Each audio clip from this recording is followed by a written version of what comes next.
John, how are things? Just if you wouldn't mind bringing us up to date for injuries that helped the squad overall. Yeah, we were all on the field today. It was great. Gary and Hugo, Hendy, all trained today. Ollie as well. So yeah, it's good. It's such an important day for us to be on the field. A healthy squad training today is important for selection, and it was great that they were all on the field. Hugo's chances of making starting 15?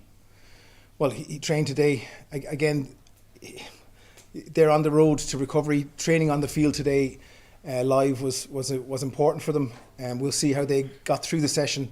We have another session tomorrow, which is the most physical session of the week, where we'll properly test, I guess, our plan and the players. So we'll see how he gets through tomorrow, and then Andy will select his side. How would you describe today without it being full contact? Pardon, say it again? How would you describe today's session without it being full contact for you? Well, it's full speed, if that makes sense. There's no huge contact in it. It's kind of a coaching day. Monday is I guess forming a plan. Tuesday we put it on the field, and we'll see the timings of our launch plays and how our defence works. And tomorrow we'll test that full contact. We want to get as live as possible tomorrow, so we're ready for what's going to be a huge test in Twickenham. John, how would you describe the rivalry between Ireland and England? Well, it's Ireland-England, isn't it? It's such a brilliant place to go and play rugby. The English squad, they rise to play in Twickenham. I know that they will be hurt from the last game, but they'll be so proud to go and play in front of their home support. It's a cauldron. The stadium itself generates a huge amount of noise, which can be chaotic in the minds of players. So I guess that, it's a huge rivalry, but where we are right now is probably preparing for that cauldron, preparing for that energy that is Twickenham, and that's what's at the front of the players' minds, trying to make sure that we're the best version of ourselves, representing Ireland in a calm way where we can see what's in front of us and play our game.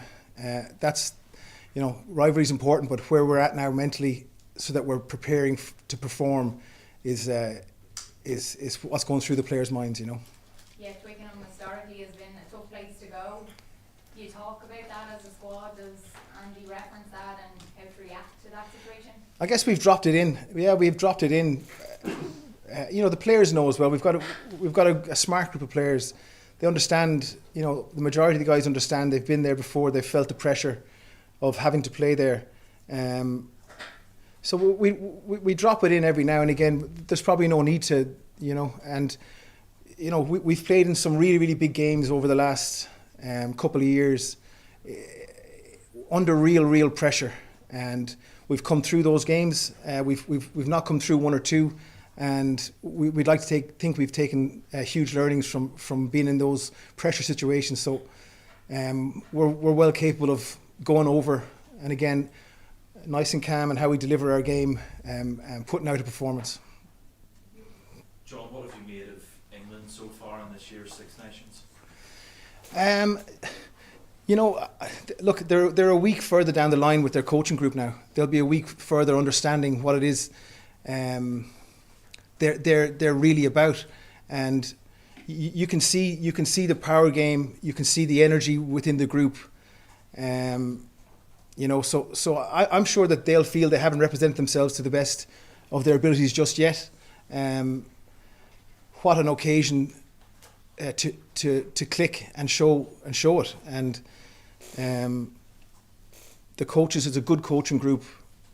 They're clear on what they need to do, and there's a lot of power in their side. So, we're very conscious of the mentality we need to have to make sure that we're able to perform with that pressure. So, yeah. How much more can this Ireland team give? Well, we're trying our best to make sure that we're learning from everything we're doing. I guess we're in a healthy place. but there's so much improvement. There's so much more in the side, you know, there really is, and there's huge potential within the group. And every training session, we're trying to figure things out so that we can get better. From every game, you try and take in pieces from the game that you can use to help you to get better. It's definitely a journey, and like I said a couple of times, we've learned along the way, and you know, we're doing our best to put together a performance that's better than the performance previous. You know, and that's what fills their minds up as well. You know, that they're conscious that we need to keep improving because, you know, everyone else is improving too. So it's an exciting group of players to work with. There's a real hunger within the group to get better as you know, individually in our mini units and collectively as a group itself, a team. So there's a huge hunger to improve. So we'll see where we can get to. We're not done yet. John, the two lads come through, Gary and Hugo. You know, you put pressure on that 6-2 split, but it's been such an asset for you so far. I mean, it's mostly the hardest team matchday squad you've had to pick, certainly during this tournament. But Yeah. you maybe talk us a little bit about the dynamics of that selection meeting and who's pulling for 6-2, who's pulling for extra backline cover. How does that work? Well, we obviously as forwards coaches love the idea of having the quality, you know, in the players we've brought off the bench as forwards. It's amazing watching training sessions now. The fine margins, one group getting the better of the other group. It's a very, very competitive pack, very, very competitive, and they're working very hard to improve each other. So, I guess from our end, we're as forwards coaches, it's a big positive for us. I think the whole time though, we want to do the right thing for each game. Andy will make the decisions, but we want to do the right thing for the team. You know, me and Paul, you know, we'd love to be 6-2 and bring on the dynamic players that we have, but I guess we're trying to make the right calls for the team each week. So we'll see what comes up. The Scrum had some issues in Twickenham the last time out. Yeah. Ago. Was that a kind of line in the sand game? How much has it grown since then, and how have you made it? What have you made of it during this tournament? Yeah, that was a huge. It was a huge. I guess it was a huge disappointment. We want to deliver for the team. Our scrum wants to deliver for the team. Moments and momentum is huge in Twickenham, and the energy again. I've spoken about the energy that can be generated because of set piece and scrum and maul will be big on their minds. So it was a big moment for us as a group. It was frustrating. England when they get forward in the scrum, if they get any momentum forward at all, they'll want to finish the scrum quite quickly. They'll either walk around it or drop it on the floor, and it forces the decision from a referee. And I think, you know, the referee got a few things wrong that day. Since then, we've built a pretty good scrum. Again, there's been disappointments, but through this campaign, we've learned along the way, and we're in a probably good spot now. There's been a few penalties against Italy, a good few penalties against Wales. I think we're launching 94%, which is top of the pile in terms of launching our own ball. We've conceded one penalty on our own ball. So, look, we're in a good place, but the wrong mentality, you know, get ahead of yourself, and you let them in. And we don't want to give any team momentum. We don't want to give any momentum to England at the weekend. It's going to be a huge part of the game. We're preparing for a massive battle. And Nika, the referee, he's got a job in his hands because it's a huge occasion for both teams to go and do something meaningful. So it's a big part of the game that we're preparing for.